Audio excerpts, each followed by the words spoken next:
Silahkan dilukit-lukit dulu teman-teman, biar nggak kesasar sama alurnya. Dan jika sudah, maka tanpa berlama-lama lagi, kita akan langsung saja Lego.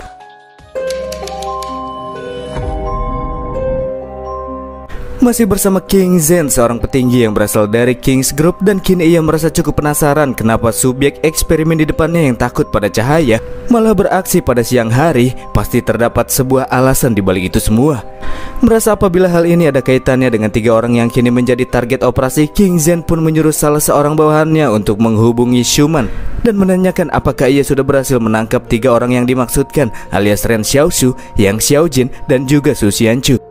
Selanjutnya kita akan dibawa ke bangunan tua departemen store, dan disinilah kita akan diperlihatkan dengan Xiaoshu yang sedang berada di sebuah toko emas. Dan setelah menemukan banyak emas di dalam toko tersebut, ia pun memadatkan emas-emas yang terdapat di sana menjadi sepadat mungkin agar volumenya jadi mengecil. Bukan tanpa alasan, Xiaoshu melakukan cara ini agar emas-emas tersebut bisa muat ke dalam penyimpanan miliknya di dalam sistem istana yang hanya berukuran 1 meter kubik saja.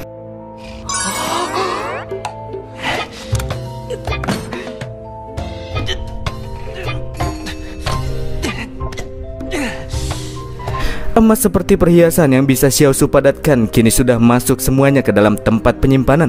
Namun sayangnya masih terdapat beberapa perhiasan serta emas batangan yang sudah tidak muat lagi. Jadi di sini Xiaoshu akan membawa emas batangannya saja dan memasukkannya ke dalam kain yang niat hati akan ia bawa sendiri. Bersamaan dengan itu, Xiaoshu juga turut mendengar suara-suara langkah kaki yang setelah diperiksa ternyata itu berasal dari regu militer taktis King yang dipimpin oleh Schumann untuk menangkap 3 orang target, termasuk dengan Ren Xiaoshu. Mereka semua kini sedang mendekat ke arah bangunan yang kini ditempati olehnya.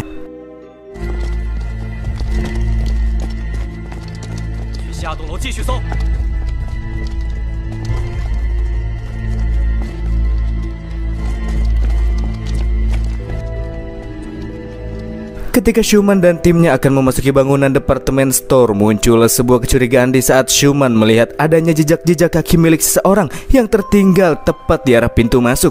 Dan jelas apa yang ia lihat adalah jejak kaki baru. Jadi kemungkinan besar sang pemilik jejak tersebut masih berada di dalam bangunan. Maka dari itulah tanpa banyak memakan waktu, Schumann memerintahkan kepada anggota timnya untuk bersiap-siap melakukan sergapan ke dalam bangunan tersebut untuk menangkap musuh yang tengah bersembunyi di sana.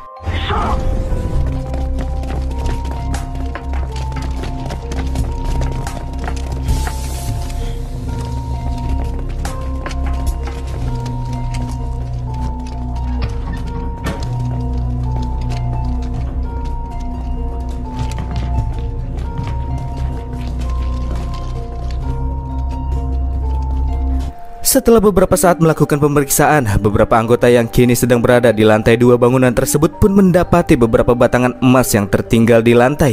Dan ketika Schumann melihat area sekitar TKP, selain ada emas batangan, terdapat pula beberapa perhiasan yang sudah berantakan. Bersamaan dengan itu, ia juga menghubungi King Zen untuk sekedar memberikan laporan bahwa ia kini sudah berhasil mengkonfirmasi jejak target. Dan saat ini target telah pergi ke arah lain, akan tetapi Schumann berjanji akan segera menangkap dan membawanya kepada King Zen. Meskipun Schumann masih belum bisa mengkonfirmasi siapakah target yang kini sedang ia kejar, tapi ia memiliki asumsi bahwa itu mungkin adalah Ren Xiaoshu. Karena dari ketiga target operasi, hanya Xiaoshu sajalah yang merupakan seorang kaum marginal yang tentunya sangat membutuhkan uang demi bisa bertahan hidup. King Zen yang mulai merasa tertarik dengan Xiaoshu pun menyuruh Schumann untuk segera menangkap dan membawa Xiaoshu ke hadapannya. Tepat ketika panggilan keduanya berakhir, dari langit-langit terjatuh sebuah emas batangan. Dan ternyata itu berasal dari Xiaoshu yang sedang berusaha memanjat pergi ke lantai paling atas. Setelah keberadaan Xiaoshu berhasil ditemukan, dengan gercep seluruh anggota militer King pun bergerak secara serentak.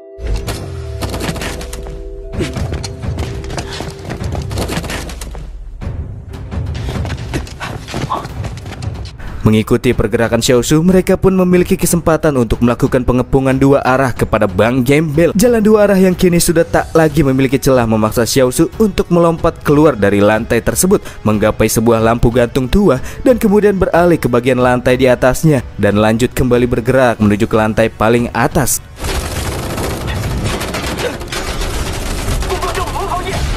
Tentara militer King yang tidak membiarkan Xiaosu lolos begitu saja pun kembali melakukan pengejaran. Di tengah pengejaran mereka, beberapa anggota sempat kebingungan kenapa Ren Xiaosu malah terus berlari menuju ke lantai paling atas. Padahal itu kan jalan buntu. Apakah dia adalah orang yang bodoh, pikir mereka.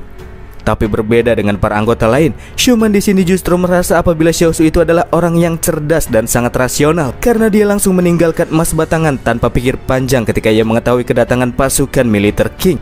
Schumann sangat yakin apabila sang target memiliki sebuah rencana untuk bisa keluar dari situasi ini. Ketika pria tersebut melihat ke arah luar, tepat di sebelah bangunan departemen store tersebut terdapat pula sebuah bangunan lain yang berukuran lebih pendek dari tempat ini. Dan dari sinilah ia merasa apabila Xiaosu bermaksud untuk melompat dari bangunan ini ke bangunan sebelahnya. Mengambil langkah cepat, Schumann kemudian membagi dua pasukan, sebagian mengejar Xiaosu ke atas dan sebagian lagi akan pergi ke bangunan yang terdapat di sebelahnya.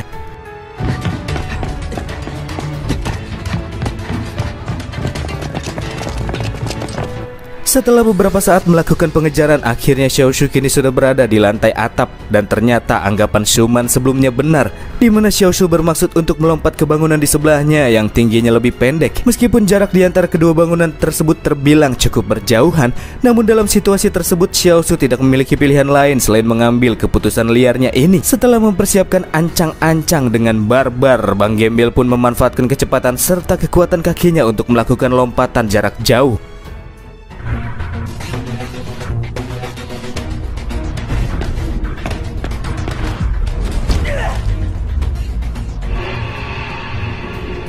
Dan dengan cara inilah Xiaosu berhasil menjauhkan sedikit jaraknya dengan tentara King. Dan Xiaosu pun terus mencoba untuk melompati bangunan demi bangunan yang lebih pendek untuk bisa meloloskan diri dari tentara King. Setelah melihat kemampuan Xiaosu, Schumann yang kini sedang dalam perjalanan menuju bangunan sebelahnya pun kembali menghubungi King Zhen dan melaporkan apabila kekuatan Xiaosu sepertinya harus dievaluasi ulang karena kekuatannya lebih tinggi dari tingkat bahaya level F. Sementara Schumann dan pasukannya kini telah tiba di bangunan yang dijamahi oleh Xiaosu dari arah lain di sebuah gedung yang paling tinggi dan telah menjadi reruntuhan. Kita akan diperlihatkan dengan Yang Xiaojin yang tengah mempersiapkan sebuah tembakan jarak jauh yang ia targetkan ke suatu tempat. Untuk mengetahui detail dari hal tersebut, kita kemudian akan diperlihatkan dengan adegan reka ulang saat-saat di mana Xiaosu sedang melakukan lompatan jarak jauh untuk berpindah dari bangunan satu ke bangunan yang lainnya. Disitulah ia melihat Yang Xiaojin yang sedang berada di sebuah reruntuhan gedung yang berukuran paling tinggi.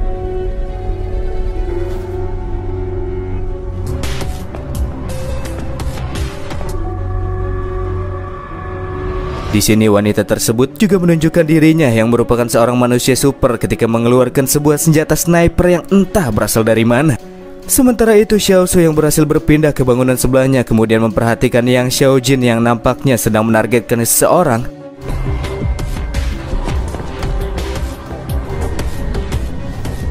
Dan jika membaca arah dari kekerannya, di sini Xiaosu bisa mengetahui Yang Xiaojin sedang menargetkan King Zhen yang posisinya berada sangat jauh dari posisi wanita tersebut.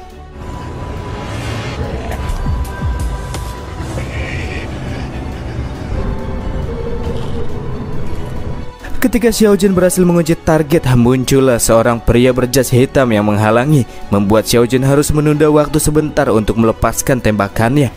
Pada momen-momen inilah terjadi sebuah kejadian yang sama sekali tidak diperhitungkan oleh semua orang. Luo Xinyu, si nona penyanyi yang sebelumnya kita anggap beban, ternyata bisa dengan mudah melepaskan tali yang menjerat pergelangannya. Si nona juga langsung bergerak dengan cepat mengeluarkan sebuah pisau kecil yang disembunyikan di bagian rambutnya dan mengarahkannya kepada King Zhen. Namun serangan dadakan tersebut berhasil digagalkan oleh si pria berjas hitam yang ternyata juga merupakan seorang manusia super, dan dia merupakan seorang pengawal khusus yang akan melindungi King Zhen. Dan uniknya, senjata manusia super yang satu ini ialah dua buah kipas. Tentunya itu bukanlah kipas sembarangan karena memiliki ketajaman serta ketahanan yang lebih kuat daripada sebuah belati. Sementara itu Xinyu yang rencananya telah gagal karena ulah si pria kipas, dan sekarang ia sedang dalam kondisi yang tak menguntungkan karena di sekelilingnya juga sudah terdapat militer King pun lebih memilih untuk mundur dan melarikan diri. Tapi itu takkan mudah karena si pria kipas takkan membiarkan si nona pergi begitu saja, hingga akhirnya terjadilah aksi baku hantam adu kekuatan di antara mereka berdua.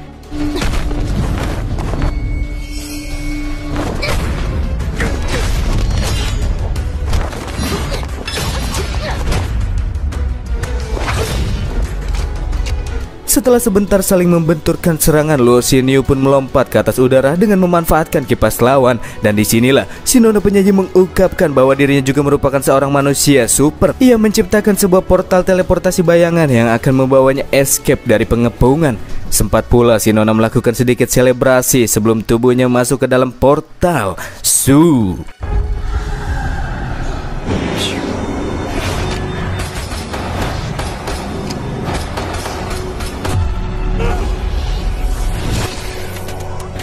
Dan inilah waktunya bagi Yang Xiaojun untuk menjalankan tugasnya. Setelah angin yang mengganggu jalur lesatan tembakannya mereda, terlesatkanlah sebuah tembakan dari arah yang sangat jauh tertuju ke arah King Zhen. Dari semua orang yang terdapat di sana, satu-satunya yang bisa merasakan peluru Xiaojun yang melesat dengan kecepatan tinggi hanyalah si pria kipas. Karena tidak memiliki banyak waktu, tanpa pikir panjang ia pun berinisiatif untuk menyelamatkan King Zhen dengan menggunakan kipasnya. Tapi karena kipas tersebut tidak bisa menahan peluru super Xiaojun, si pria kipas pun harus merelakan tubuhnya yang mesti tertembus, membuat tubuhnya menjadi tameng daging teruntuk Tuan King Zhen. Sementara peluru yang menembus tubuh pria kipas pun kemudian berhenti tepat di depan King Zhen. Dan akhirnya, untuk mencari dalang di balik penembakan yang baru saja terjadi, diturunkanlah sebagian besar militer King. Mereka semua diturunkan ke berbagai arah sebab mereka masih belum bisa menentukan asal dari tembakan yang sebelumnya melesat dengan sangat cepat.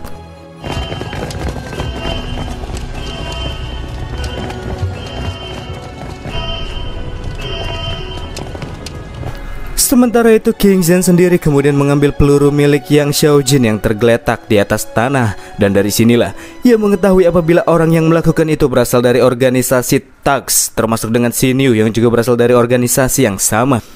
Berjalan menghampiri Liu Bu, King Zhen merasa heran kenapa sebagai manajer dari Luo Xinyu, pria tersebut malah tidak mengetahui jika Xinyu berasal dari organisasi pemberontak yang memiliki kemampuan super. Bagi King Zhen tidak ada kata-kata yang lebih pantas untuk Liu Bu selain orang bodoh dan sampah. Dan di era yang kacau ini menurutnya takkan ada tempat yang cocok bagi sampah sepertinya. Maka dari itulah Liu Bu harus mati. Dan iya, pada akhirnya beban yang satu ini pun tewas ketika King Zhen menanamkan peluru Xiaojun di dahinya.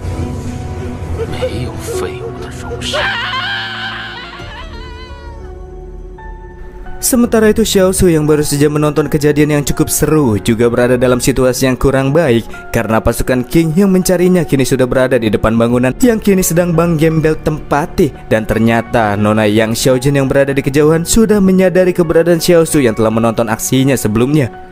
Sebagai salam perpisahan untuk Bang Gembel, wanita ini pun sedikit memberikan bantuan. Xiaojun kemudian melepaskan sebuah tembakan yang terlesatkan ke arah sisa-sisa bangunan di samping Xiao Su.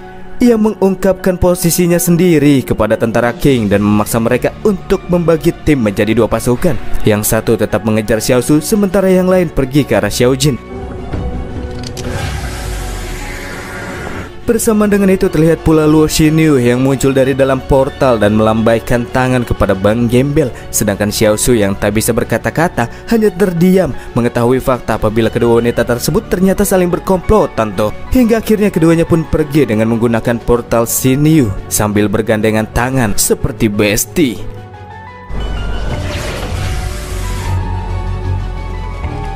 Kini kedua ciwi-ciwi tersebut sudah aman. Lalu sekarang bagaimanakah dengan Ren Xiao Su?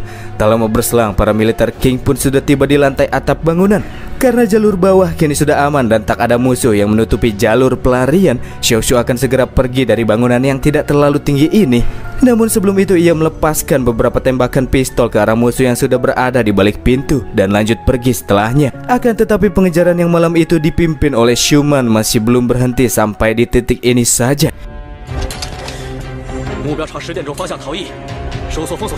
Di tengah-tengah pelariannya sempat terfikir pula di benak Xiao Su akan fakta bahwasannya Xiaojun dan Xinyu ternyata sudah berkomplot sedari awal. Xiao Su sudah benar-benar tertipu. Padahal sebelumnya sempat terjadi beberapa momen yang menunjukkan kedekatan di antara keduanya, tapi ia malah mengabaikannya. Selain pandai berakting, nyatanya tujuan mereka pergi ke Jingsan sedari awal ialah untuk mengincar nyawa seseorang. Dan itulah yang tidak pernah terpikirkan oleh Ren Xiao Su. Tepat di arah jam 12 yang menjadi jalur pelarian Xiaosu kala itu, terjadilah sebuah letusan gunung berapi. Itu sangat berbahaya.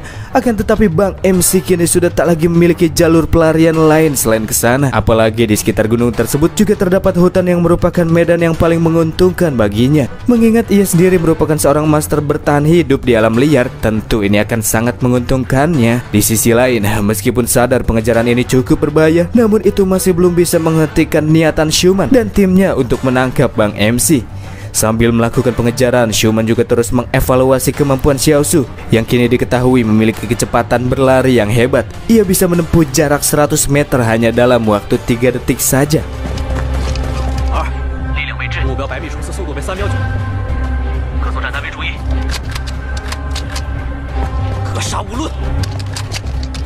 Di tempat lain, sebentar kita akan melihat King Zhen yang merasa kebingungan ketika ia melihat jasad Liu Bu yang membawa sebuah boneka kain aneh. Itu adalah boneka yang sebelumnya dianggap hantu, teman-teman. Tapi ini sih cuma hal remeh di dalam cerita ini.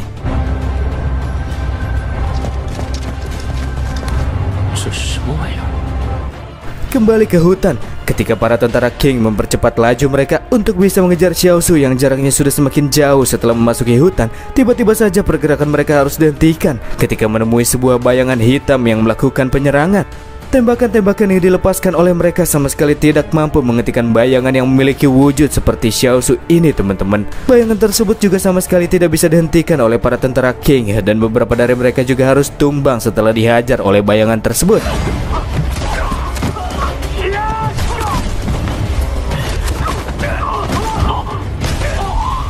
Setelah menjatuhkan beberapa dari mereka, bayangan yang dikendalikan oleh Xiaosu ini pun mengungkapkan jika dirinya adalah Su Xianchu Lu.